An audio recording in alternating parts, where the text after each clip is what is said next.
Shri Gurubhyo Namaha Harihi Om Akhanda Mandalakaram Vyaptam Yena Characharam Tatpadam Darshitam Yena Tasmai Shri Gurube Namaha Ajnanatimirandhasya Jnananjana Shalakaya Chakshurunmilitam Yena Tasmai Shri Gurave Namaha Gurur Brahma Gurur Vishnu Gurudevo Maheshwaraha Guru Sakshat Parabrahma Tasmai Shri Gurave Namaha. Om. Right. So let us start with the next shloka that he is starting with, verse number 29. Now, if we see till the earlier verse, he was basically telling us that it is Naham deho yasadrupa jnanam mityuchyate buddha buddhaihi. Wise people tell you this. Wise people tell you this. Wise people tell you this. He is keeping on repeating. Now in verse 29, Swadeham shobhanam santam purushakyam cha sammattam kim murkha shunyamatmanam dehatitam karoshi bho. Bho is a address. Hey. We say idara, so that's the bho, the respectful address.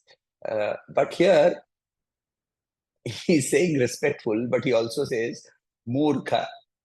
What is a murkha? What is the meaning of the murkha?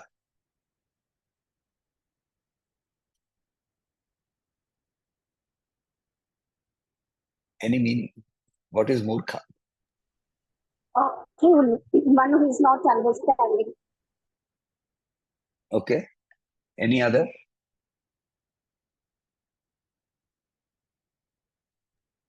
Who refuses to understand.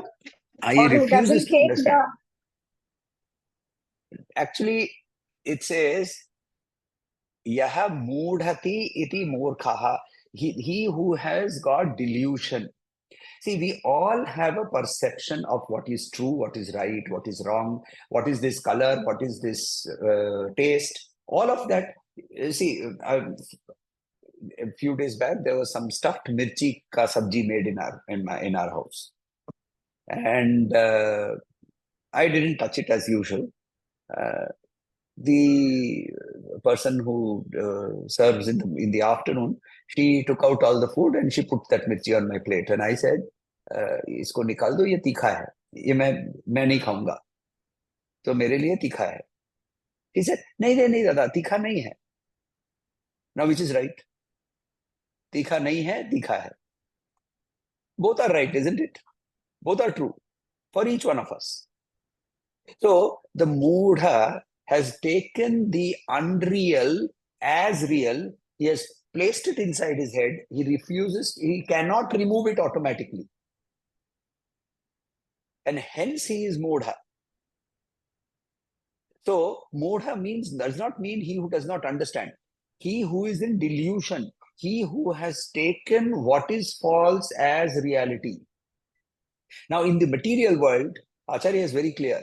In the material world, everything is real. From the material perspective. From the spiritual perspective, everything is unreal. Hence, there is no argument. You want to say it is tikha? Please go ahead. You want to say this is red? Go ahead. You want to say that my shirt is green? Please go ahead. It does not matter. But when it comes to the spiritual world, he is very clear. There he has no compromise. Because he says that alone is real. And therefore he says, Swadeham Shobhanam Santam Purushakyam cha sammatam. So that Purusha, right? That Purush Akyam, that which we are calling Purusha, Akya. Akhyana means to be explaining. That which is explained as Purusha. Its name is not Purusha. Purusha is something we have called it. Purushamakyam. Right? We have called it, we have given it an explanation saying that it is Purusha. Acharya is very particular about the words he has chosen. Swadehe Shobhanam Santam. So here he says, yes, please. So here the word Purusha is used in a generic term, right? As a generic term. Correct. And it has again nothing to do with humanity also. Consciousness. Okay. Consciousness. Because that is why he links it. This is what I was going to say the next time. Next thing. Swadehe Shobhanam. Shobhanam means what? What does Shobhanam mean?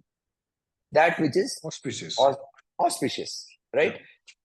The moment you go to a person where the body, there is a dead body, right? What do we do after we come back home? We take a bath. Why? Because it was inauspicious. Inauspicious. Okay. What changed? What changed? Our state changed. Yeah. So the consciousness left that particular piece of thing. Yeah. Right? That jada matter, jada prakriti, it was activated with consciousness. Consciousness left it, and therefore we do not perceive it as conscious anymore. Right? It still is conscious from a very, very high perspective. It is still conscious because that every object in matter is pervaded with that. But we do not perceive that consciousness the way it was earlier. So what do we say? It is inauspicious. Swadehe Shobhanam, that which makes this body auspicious. What makes it auspicious? Consciousness alone makes it auspicious. Purusha Makyam. Purusha here indicates that, and that is something that has been talked to in some matam, in all the matas. It doesn't matter whether you are an Advaiti, whether you are a Buddhist, whether you are a Christian, in all the matas, in all the views, the dead body is viewed as inauspicious. Why is it inauspicious? Because it has the auspiciousness which is in it, which comes from consciousness, has left it. But what happens?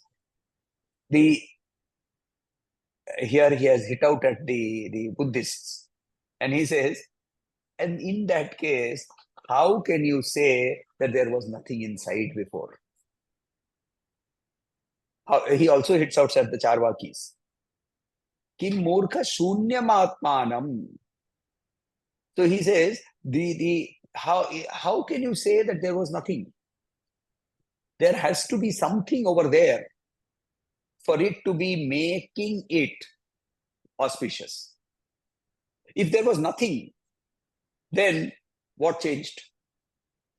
Hence, that question remains unanswered if you purport a non-existent, a void over there, which is what the Charvaki also says. Charvaki, what does he say? Charvaki says there is nothing. Rinam kritva gritam jivet, yavat jivet, sukham jivet. Asmi bhutasya dehasya kutah punagamanaha, he says. Who has seen anybody come back? Who has seen the Atman? Who has seen anything beyond this body? Everything within this body perception alone is the body, is the reality. And therefore, what you are talking of as Atman does not exist.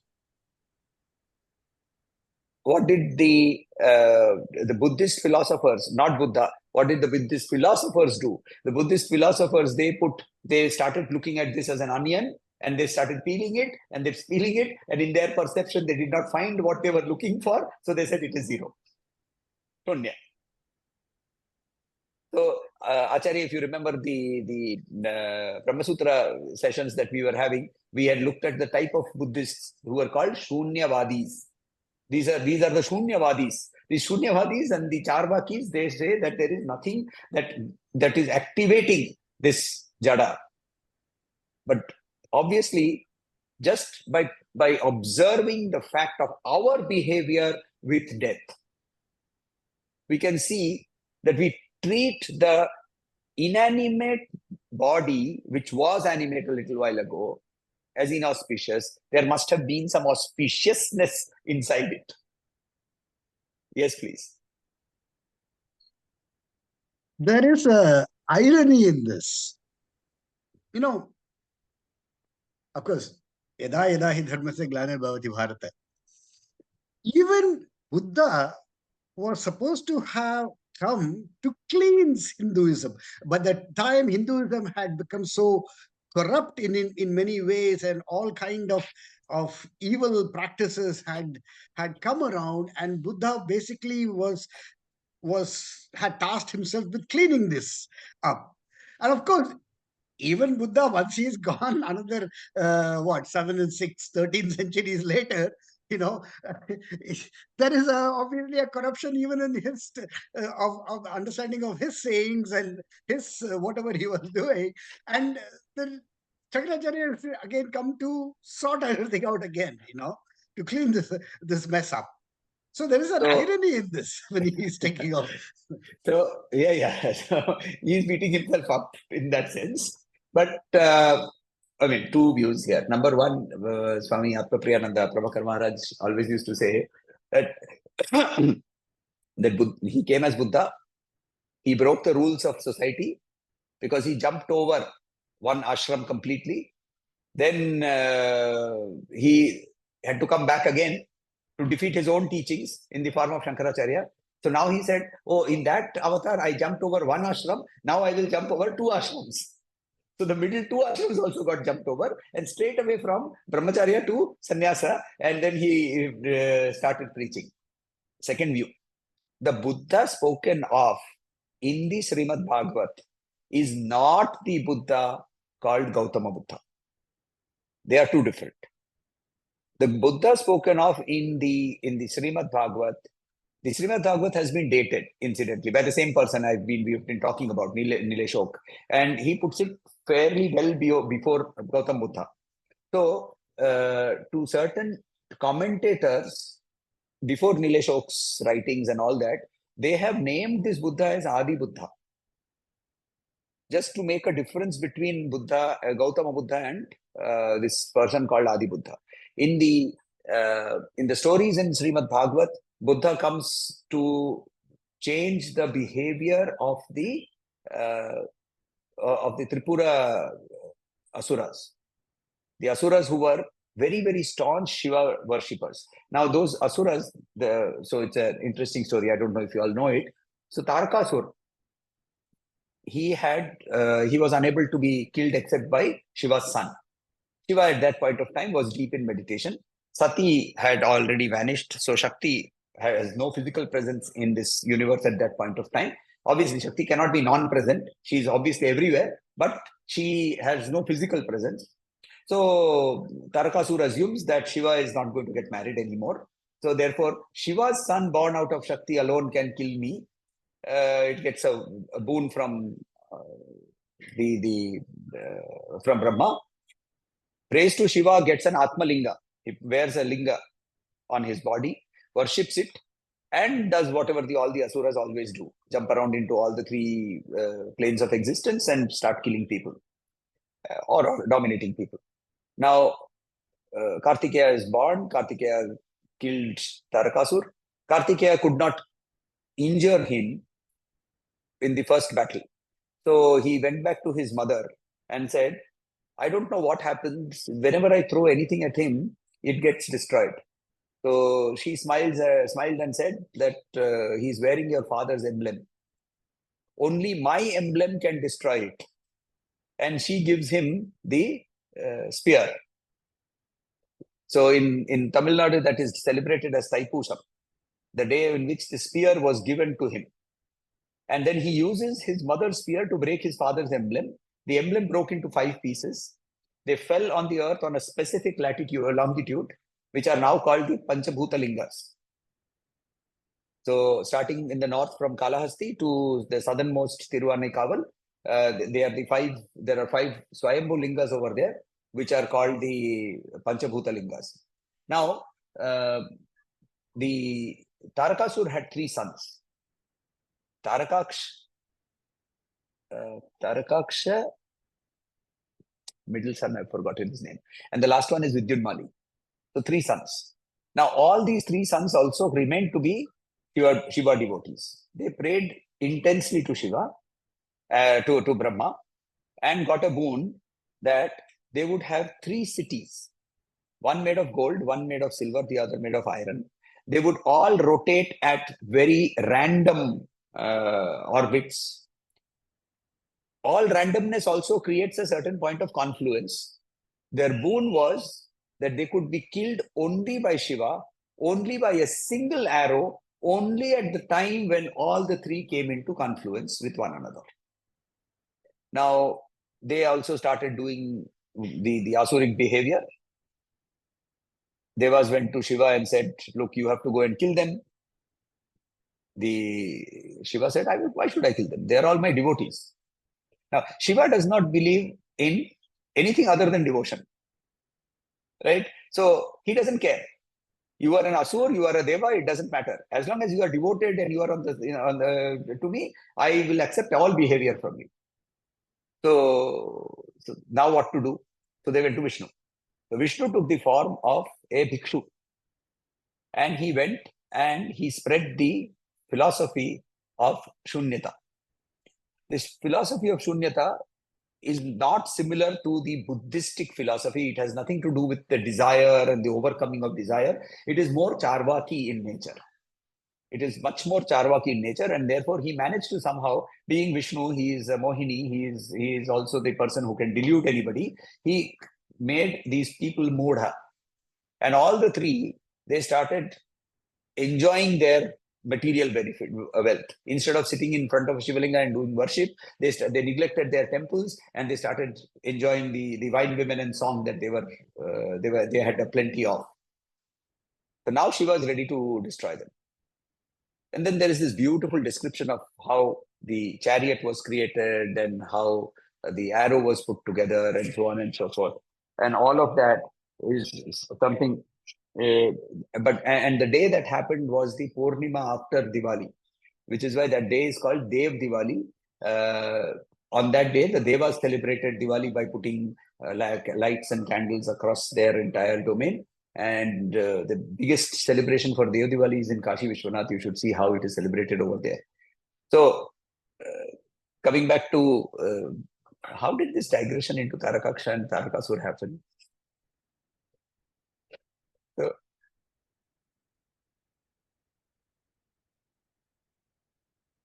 So yes, it came from Buddha. So basic Buddhist philosophy, as it from Gautam Buddha. Gautam Buddha's philosophy, Gautam Buddha has been in his direct works been completely silent about the existence of the Atman or the non-existence of the Atman.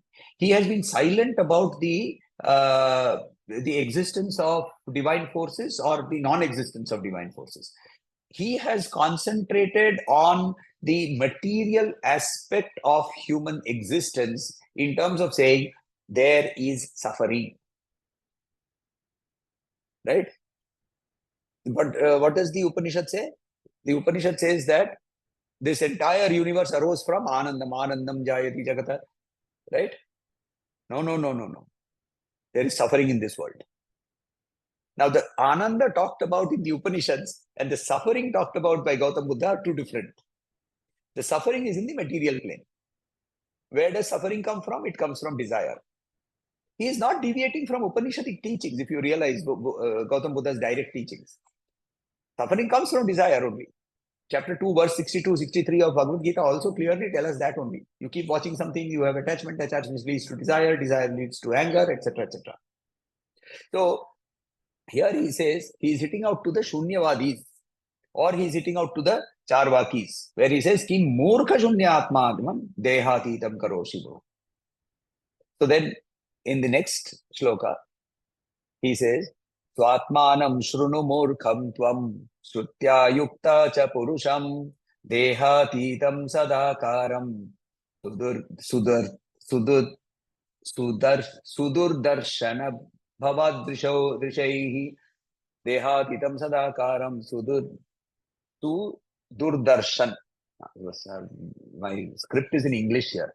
A bit difficult to read from English. Dehatitam sadakaram sudarsham bhavadrishaihi. So, Swatmanam from oneself. Shrunu, listen, Murkha. O Murkha, O ignorant one, O person who has been deluded, who has deluded yourself, please listen. Listen to this. And understand by reasoning. Understand by reasoning. Now, why should I understand by reasoning? Now, how we have talked about this earlier. What is pramana? What is proof? How do I know that something is real or not real?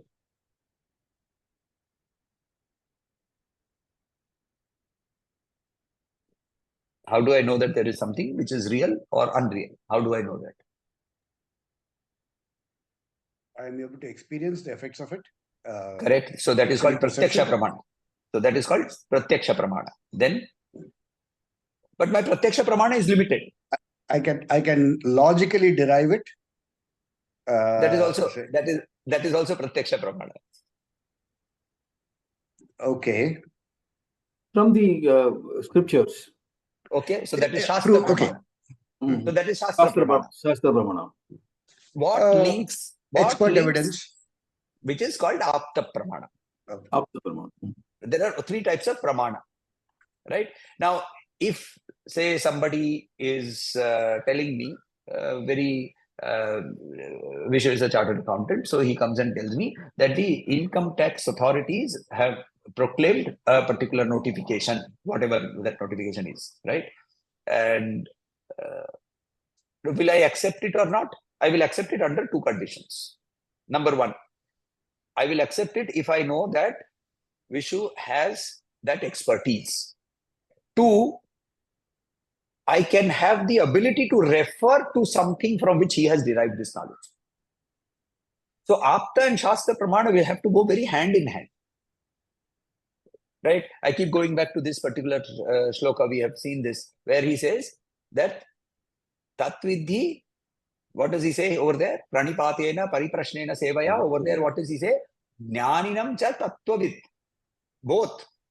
He has had direct experience and he has verified his own experience from the scriptures. Now, what Acharya is here is referring, he says, he is referring to the Apta. By saying that you cannot comprehend this directly.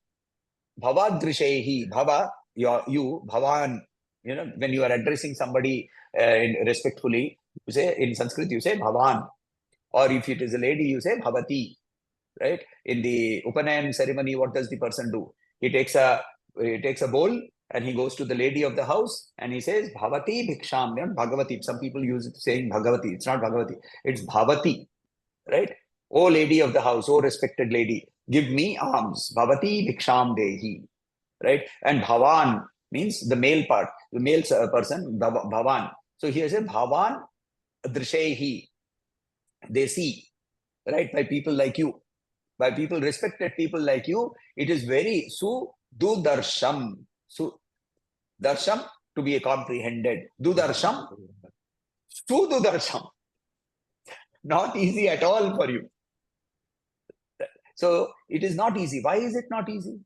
Very simple also. The answer is very simple. Because of our identification, right? Now, I have got my limited means of thinking. I am mudha, I am murkha. He has already told me I am murkha. Murkha means I am deluded. I have created a perception of reality in my own head, which has come to me from my pratyaksha pramana only. My pratyaksha pramana is my personal experience is extremely limited. What time is it?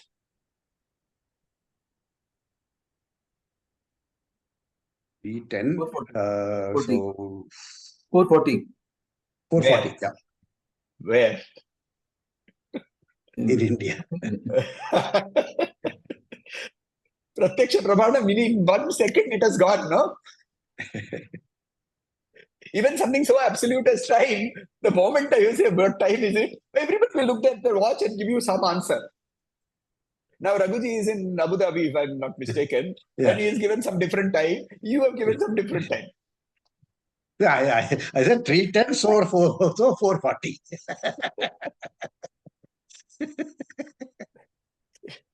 See, it is so easy to be deluded by our own senses in a fraction of a second. Yesterday, I was at a particular person's house near the Goregaon Creek. Now, the moment I got off the car, I actually took out my handkerchief and I put it on my nose because the creek is so smelly, right? And then I went to that person's house and I was sitting there. And a little while later, the handkerchief came out and I had no smell. My indriyas function only to that extent. After that, that smell has gone. Right? So this and if I am saying that the pratyaksha pramana alone is my reality, I am a murkha, I am deluded. Hence, he says, for persons like you cannot understand this. Hence, it is important for you to go that you have to go beyond this and start questioning it. Logic is good. You can understand it through logic. But to do that logic, to sit down and differentiate, to ask that discriminatory question, you need to be prepared for it. So here, Gurudev uses this beautiful example of talking about electricity and the bulb and so on and so forth, which is obviously available in the book, so I'm not getting there. But just extrapolate that into consciousness, and we see that in the next shloka. Aham shabdena vikhyatah eka eva sthitah parah thulatvaneikatam praptam katham syadhyekah puman. Aham shabdena vikhyatah. Vikhyata means famous, right? Or well known. Aham shabdena, by the word I. Eka eva, one alone is present. Now, Acharya is playing a trick here, right? If I ask you, who are you? You will start by saying, I am. The word I has to come, right? I am. I'm sure I've told you the story of Ramana Maharshi's questions, right? Where he asked, the Mahesh and Ramesh went there, and what happened with Ramesh? Right? Who are you? And he starts off, I am Ramesh. All right, Ramesh is your name. So, Jati, Varna, Sthana, Kala, all of these Atmiyata relations, all of these are defining us today because of our body, mind, intellect. But so Acharya here plays a trick on us by saying, if I ask somebody, what do you say? I. He says I, and he says I, he says I. So everybody uses that word I. What is this I? What is this I? So it's a play on words here. But and it's also obviously a prodding for us to go and say that this I has to be something which is beyond this body. So can you not question that? Why don't you question that? So he starts off by saying, fine, you don't want to look at the Apta Pramana. You don't want to look at the Shastra Pramana. Then at least start off by questioning, which is what Ramana Maharshi used to do. He said, I don't want you to go and read any book. No books are necessary. No scripture is necessary. No guru is necessary. He himself didn't have a guru. Right? No guru is necessary. What is necessary? Your ability to sit down and question. Where has this thought come from? And he used to say that if you follow the thought right to the source of the thought will extinguish. And when you keep doing that, the mind will extinguish. Because what is the mind? The mind, Gurudev explains this very beautifully, is an incessant flow of thoughts. The mind is nothing but an incessant flow of thoughts. The moment your mind, the flow of thoughts switches off, you have switched off your mind. And the mind obviously is not the brain, right? We understand that. So, going beyond this into aham shabdena vikhyataha. So, everybody will answer I, and the small I, which is identified with the body, mind, intellect, is way beyond is way much limited beyond than the extremely large consciousness of I, which is pervading throughout this universe. we saw that in the summary of the Chatushloki in Brahma Sutra, where we looked at the sorts of identification that Acharya gave us examples, where he says, when I say I am fat, I am thin, right? I have a headache. All of this is identification with the body. I am angry, I am happy, I am sad, or identification with the manas.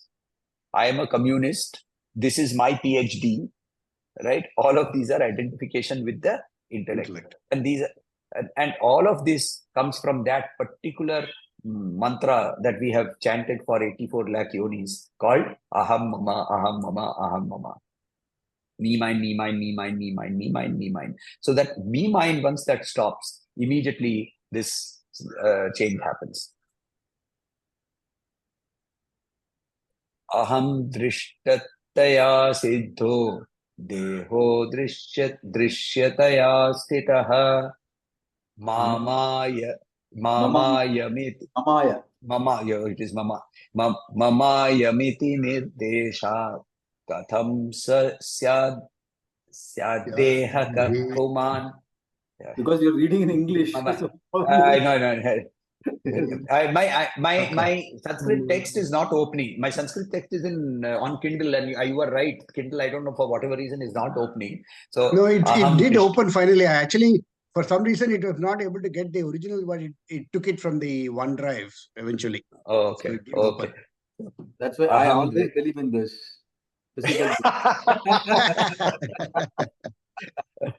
Aham drishtataya siddho deho drishyataya stitaha mamayamiti nirdeshat katham syaddeha kapuman. So, luckily, a little bit of knowledge of Sanskrit helps. Once you have got that, you understand what he's saying. So, anyway, so he says, Aham drishtataya. Aham, obviously, we understand. Drishtataya. What is drishtataya? Witness. Now, the whole of Gita, we have seen in chapter 7, chapter 8, that he's basically driving towards what is called the Sakshi Bhava. Right? In the view of observing, that is when then you realize, oh, okay, if I am observing this, I am observing this, then you move to that question, who is the observer? Who is the observer? That question comes once you have to distance yourself a little bit from the body, a little bit from the manas, a little bit from the intellect. So, one of the exercises that we were put through, I have shared with you. It is to remove body identification. We talk about, this is my thumb. So the thumb cannot be me. This is my finger. This finger cannot be me. This is my hand. My hand cannot be me. See, I own something, then I cannot be it. I own a car. I cannot be a car. So then you start by saying, okay, my mind is angry. I am feeling angry. So even by changing the words we use when we are talking to people, today, what happens is, in today's world, that has been called, it's been given a specific name. It's called neuro-linguistic programming, right? You change the language and the thinking process changes. I don't know if I've told you this. In neuro-linguistic programming, the very, very interesting and funny use of this is in call centers. If you go to a call center, you have this whole bunch of kids sitting there in front of phones, right? And you know what they receive through the whole day? What is it that they receive in general? All of them. What is it that they receive? Complaints, they receive queries, right? Requests negativity. for tech support. Negativity. Okay. They are bombarded with negativity, right? So somewhere in neuro-linguistic programming, they discovered that after a call ends, how do you get back to a positive state of mind? Because so much of negativity through the whole day, that person is expected to address 100 calls, 50 calls, depending upon the nature of process. And in that process, if he is attending to 100 complaints of customer service, by the end of it, the person would have got completely wrung out unless he is completely insensitive. And therefore, how do you get back? So, they've found a very interesting way. They say after every call, right in front of you, there is a mirror. They actually physically place a mirror and they say, look at that mirror and smile. Just smile. Smile at yourself and smile for a minute. You go around, right? Looking at yourself and smiling. And what happens is that negativity washes away. Now, what has happened? The body, by forcing the body to smile, certain endorphins got released in the body. Now, our rishis knew that, or they did not state it in that many words. They didn't tell you that there was an endorphin and so on and so forth, but they studied behavior and they linked this. And therefore, they are putting this very clearly here together and saying that the moment you move away from that particular emotion, and how do you move away? You change the language. You do not say, I am angry. You say, I am feeling anger. You don't say, I am feeling happy. I am happy. You say, I am feeling happiness. And in both cases, the moment you have said that, and you can continue to say that, you have moved away from that emotion. Because I am feeling happy means I am not happy. Happiness is happening somewhere else. Right? So the moment you have moved away, that fraction of a millimeter distance between you and the emotion, see, logically, I am not the body. Easy to understand. Logically, I am not the emotion. More difficult to understand. Logically, I am not my thoughts. Even more difficult to understand. But it has to progress that way. So one of the things that I keep telling people is to try and sit down in one place without moving. It doesn't matter whether you sit on a chair or whether if you can sit in Ardha Siddhasana or Siddhasana, even better. Why do people start getting up? Oh, because they say, my hips are paining or I'm feeling itchy or whatever. Ignore it. Ignore it and see what happens. You know what will happen? If you're sitting on Ardha Siddhasana or Siddhasana, the lower part of the body slowly will get numb. Have you ever, Vishu, have you suffered from chickenpox or measles? Yeah, in childhood days, yes, chickenpox. Yeah, of course, yes, right. And what would happen if you had chickenpox? You would want to scratch. What would your parents or whoever is taking care of you do? They would tie your hand also if necessary, preventing you from scratching. What happened? The itch went away. Actually, the itch didn't go. Is your feeling of itchiness went away. The same thing happens. People get afraid. Oh, I've actually had people come and question me, what happens if I continue to sit like that in that pain for some time? Then I will get paralyzed. I have not yet seen anybody getting paralyzed by sitting for 3 hours. And I'm only asking for 5 minutes. So sitting for 30 minutes in one place, the moment you have stilled your body, the whole process of this questioning starts. So expressing things by saying here, this is mine, right? Aham drishtataya siddha, established, experienced. Deha drishyataya, right? So drishtitaya, witness, drishyataya, object. Thitaha, it is present. Mama, mine. Yes, Lalita ji. Okay, so mama is mine. I am this, iti. This is mine. Now, this is the exact reflection of this is the exercise that I was talking about. This is mine, this is mine, this is mine. Now, the moment you say this is mine, then who am I? That is the next step. The first is disidentification, then the question of re-identification. That's why we say you have to recognize the self. Right? What is recognize? Cognize means to understand, to know. Recognize, it's just that you've forgotten it. That's why you have to say recognize. You do not have to realize the self. There's nothing to realize. You are the self. You are the Atman. How can you realize something that is already real? You might not recognize it today. So the term to be used is unrealize the world and recognize yourself. For us, what has happened? We have not recognized the self and we have made the world real. We have made the world real. There was this discussion I was having with another friend of mine who is following a particular practice.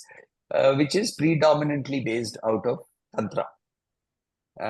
Tantra has been given a lot of bad names. The Tantra is not that having promiscuous sex and drinking enormous amounts of liquor is not Tantra. Tantra is a very, very specific school. Sri Vidya, for example, is a Tantra. Saundarya Lahari is a tantric text. Tantra, however, very differently from the Dvaita, Advaita, and Vishishta Advaita schools, takes material world as real. That is the first and basic difference of Tantra as against the Shastra. So when you look at the Tantra, it takes the material world as real. But the objective is the same. You use the material world to transcend. Right? So even there, whether it doesn't matter which mata you are using. That is why in the earlier shloka he said, sammatam. In all the matas, you go ahead and go beyond this by saying expressions that this is mine. Right? And the body is something that is perceived by me. So I have to be existing beyond the body. And therefore, he says, how can the body be the self? The body cannot be the self because you are already saying, this is my body. Right? So we'll stop here. Any questions? Yeah, just one thing.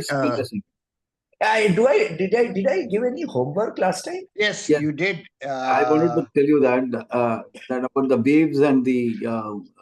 Water, waves, and ocean. Ocean. Correct. So any manan on this? I mean, this is basically you have used it in the past to relate between Ishvara, Parabrahman being the water, Ishvara being the ocean, and waves being the individual souls. When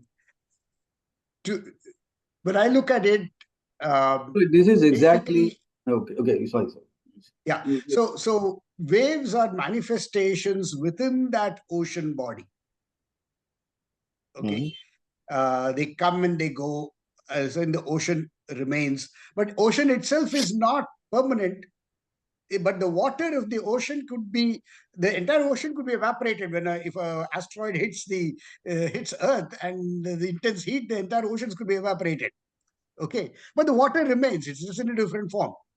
It's just in a different form. The molecules remain, and you could break it down into its atoms, but again the particles remain.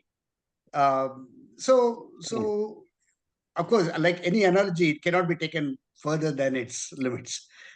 Of course. Yes, Vishu, you were saying something.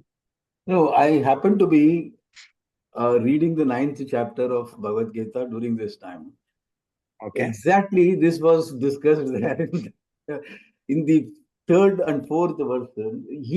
In fact, I don't know, you must have definitely heard the Puja Guruji's lecture on this. He has dealt with it very, very extensively on this. You are in me, but I am not in you. That's what it says. So this is exactly what is the waves and the ocean. The ocean is there in the waves, but waves is not there in the ocean. Maya tatamidam sarvam, he says. Yeah. Right? So it is exactly that, and this is like a space which is there everywhere, pervaded everywhere. It is there in everything, but at the same time, it is not there, in itself. So it's like that. So one thing here, number one, is that the vastness of Ishvara, the vastness of the ocean, cannot be comprehended by the wave. Correct. The wave can only see itself as arising from Ishvara and descending back into Ishvara. Number one. Number two, the Ishvara or the ocean at the Pacific and the ocean in Bay of Bengal or the ocean in Arabian Sea may have different qualities. They're all same. Right? They are all the same. They are all existing in the same plane, but they may have different qualities. Right? They have different currents, they have different flora, they have different fauna. Similarly, in the vastness of Ishvara can take different forms. You don't know all of them. You are a small wave which has arisen in Bay of Bengal, has no idea as to what the waves or what forms have existed in the Pacific Ocean or in the Arctic Ocean, where the waves have congealed and formed into ice cubes or into ice blocks. We have no perception of that, and therefore the whole quarrel about what Ishvara is because of limited perception. Elephant is five blind men. Correct. And the whole idea is that you have to understand is that Advaita does not deny the existence of, for that matter, it proclaims the existence of Ishvara. It also says that yes, Ishvara is a temporary manifestation of Brahman, but it does not mean that it is you. And at no point, therefore, can the Jiva say, Aham Ishvarosmi. It is an impossibility.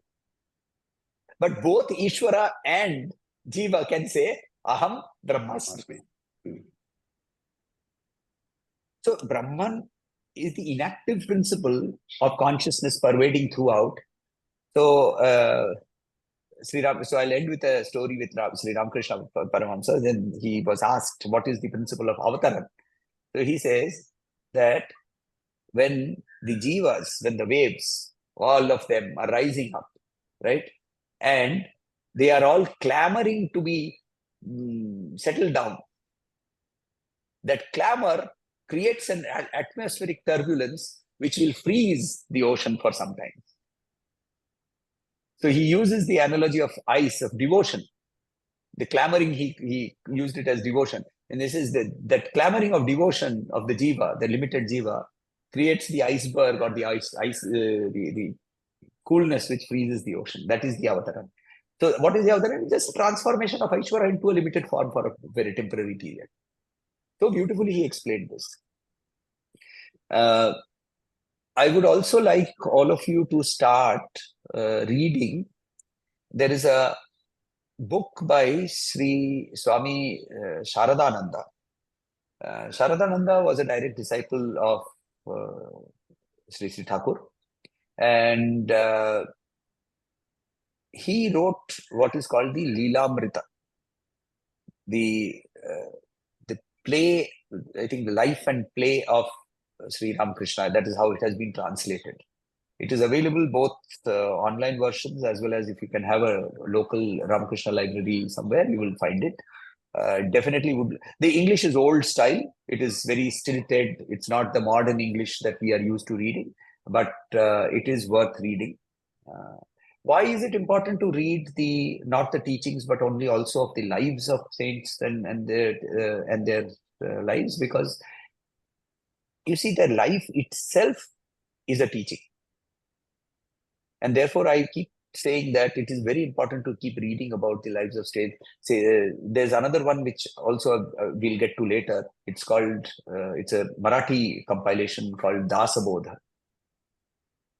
The Vaishnavite saints of Maharashtra, a compilation of their lives.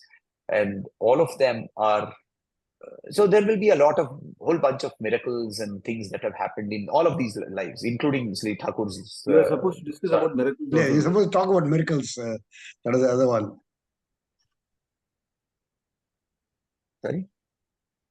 Yeah, you were supposed to talk about miracles. You asked us to remind you about that. No, I remember that, and which is why I'm not talking about it directly.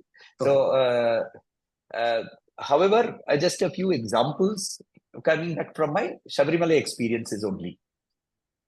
I'll tell you. So coming back to this, when you read these life stories of, say, the autobiography of a yogi, if you read, you will experience that there are so many miracles happening around them, right? Are they coincidences? Are they divine forces working in a very particular way? Is the divine can the divine be narrowed down into one individual? All of these questions will remain. 3M's autobiography, if you read, and he very honestly and openly says that, look, if you don't want to believe this, don't believe it, read it like a fairy tale, right? But these are things that have happened. He's writing and claiming to say that these are facts. which is what Yogananda Paramahamsa also says.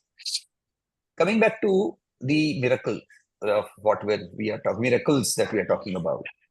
The few very interesting coincidences that happen.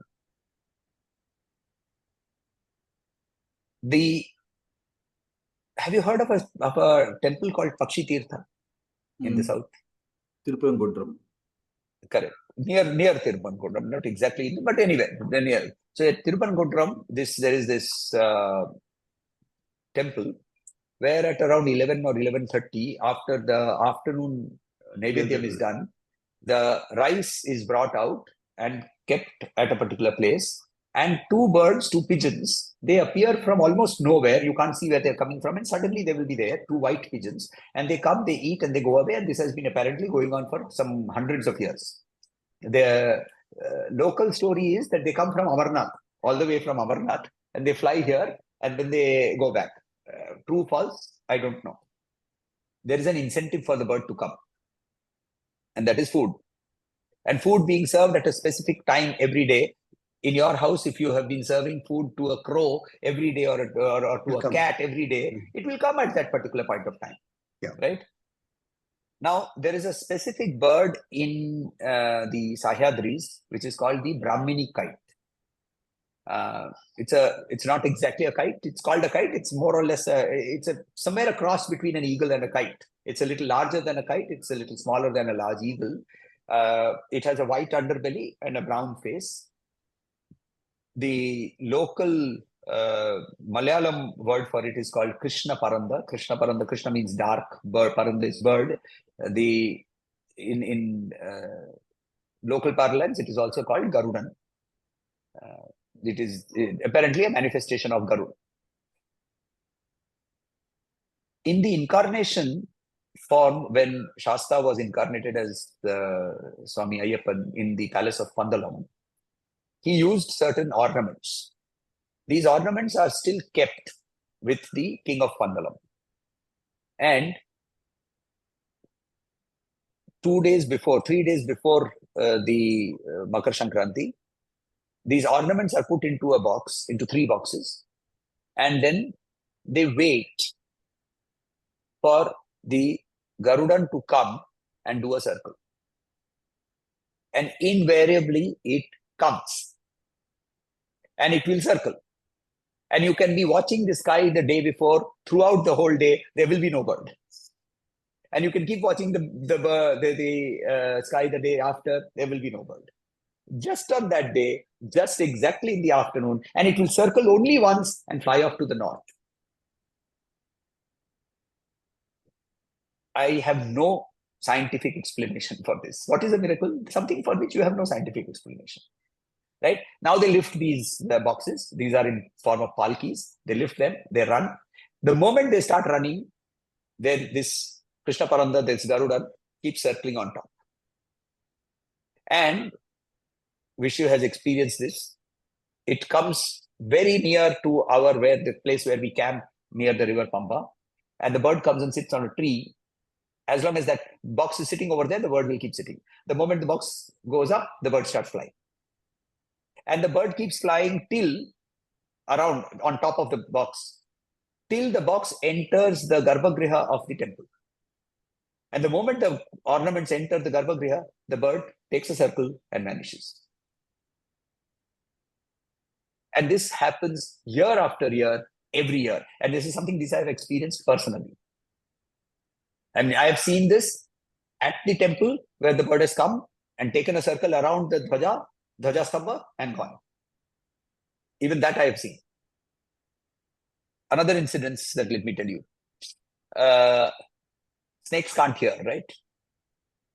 I mean, that's what modern science says. They can feel vibrations. Snakes can hear. They got excellent hearing. They can feel vibrations. They don't have hearing. No, they actually have an ear, but it is inside and it just senses the vibrations, basically. Okay. Fair enough. So now we were having a Ayyappa Puja at Pamba. The irumudis that we carry on our head, they were all placed. They were placed on a fallen tree. The tree had fallen, and that was used as a platform, and we had kept our stuff over there. All the irumudis were kept over there. The bhajan paddhati starts with Guru, then Ganesh, then Saraswati, then Kartikeya, then Shiva. And the moment the Shiva song started, a cobra came out from a hole nearby, sat on the irumudis, coiled up, opened its hood, and kept swaying. After some time, our group, Guru Swami, our leader, he said, this is not Shivratri, this is Ayyappa Puja, stop all these Shiva songs, move on. So the Shiva song stopped, and we went on to the other Paddhati songs, Devi, and so on and so forth. And the moment that happened, the snake put its hood down and went away. Right? Now the dholki is the same, the singers are the same, the rhythm is the same, and we are not all classical singers singing with all multiple instruments. It's only one dholki with the going on and making a whole bunch of noise. And this snake came and did this, and not once, 3 years in consecutive. And in the third year, the tree got removed, so possibly the snake got disturbed and moved away. Now, what explanation do we give? Why does only Shiva songs resonate with that particular, it is that, that word Shiva, it resonates in a particular way with snakes and therefore they come. I'm sorry, I'm too far-fetched for me to understand. I mean, if I can keep on going with the 30 plus years of experiences, each year there have been such. But you know what is the biggest miracle that I think of? The biggest miracle is from about 5:30, about 1 crore of people gather, standing in waist-deep water, with their eyes focused on a particular point, and with only one thing going in their mind. Sharanam Ayyappa, Sharanam Ayyappa, Sharanam Ayyappa. That is an unparalleled miracle.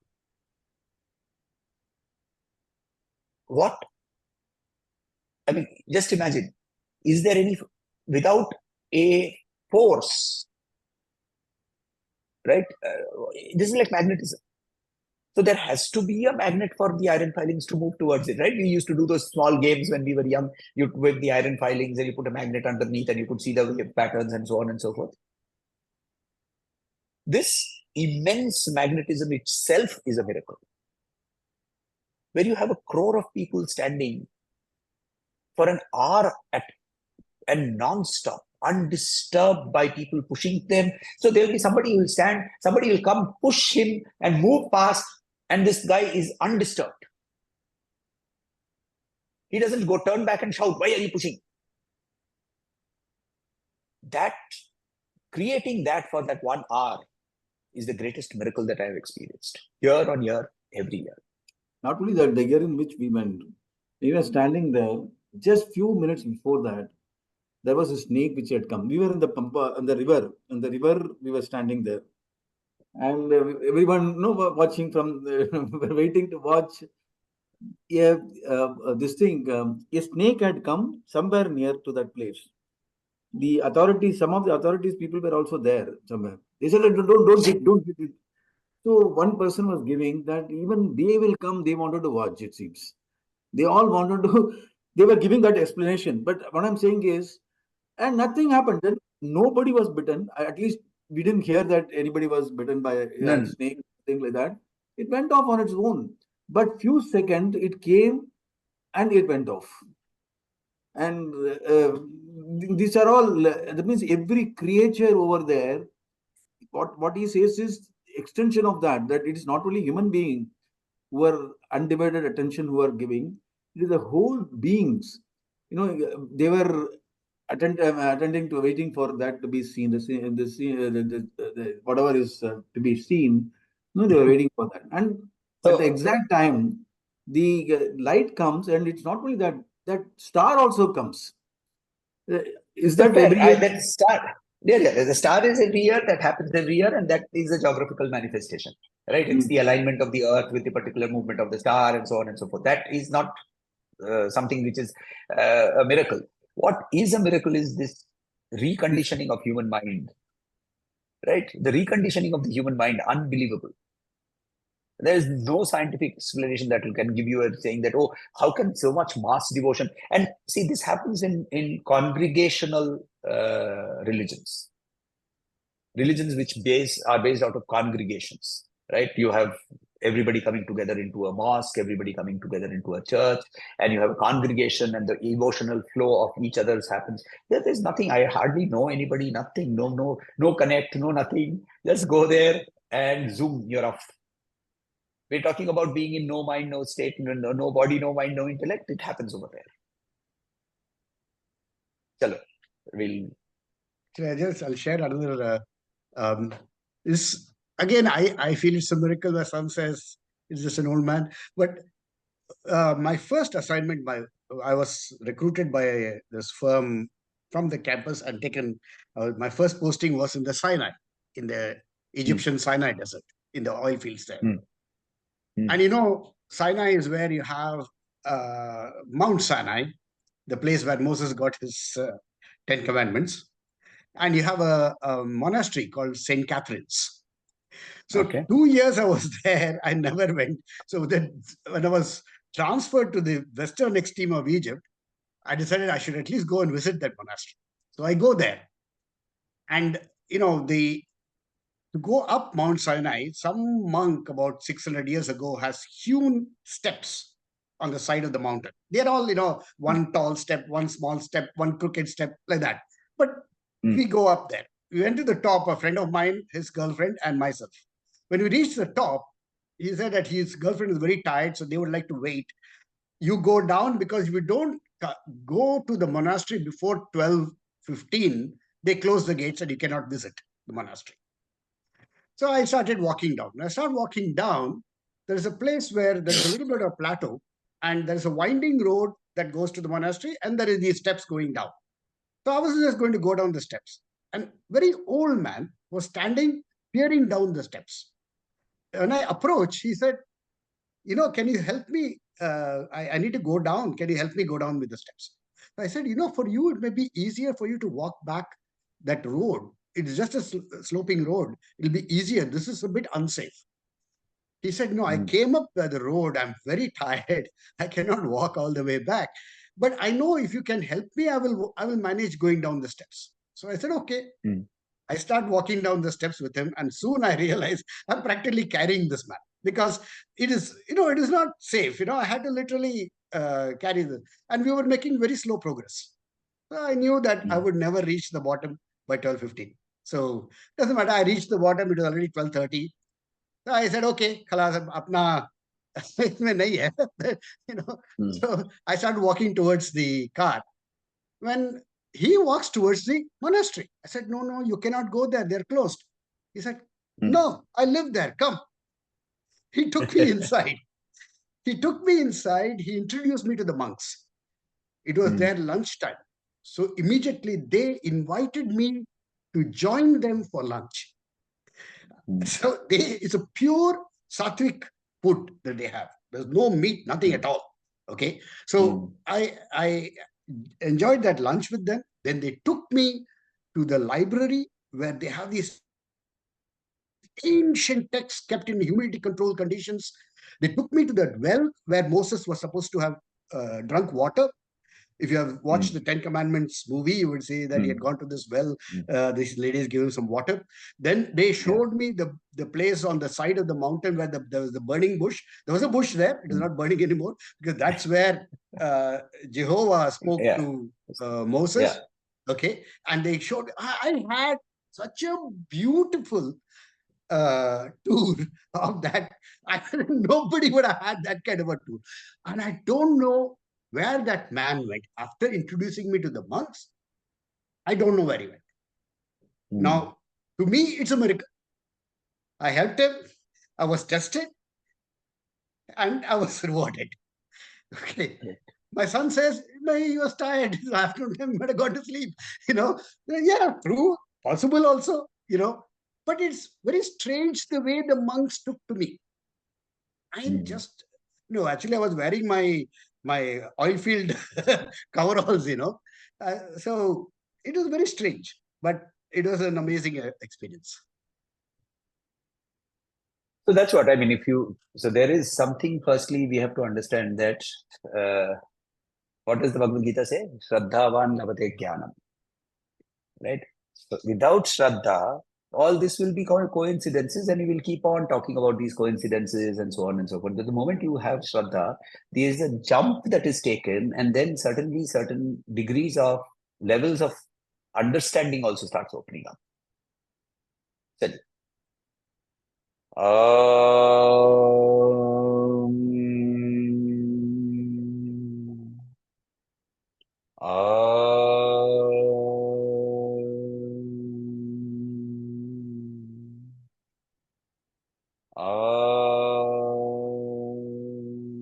Shanti Shanti Shanti Harihi Om Shri Gurubhyo Namaha Harihi Om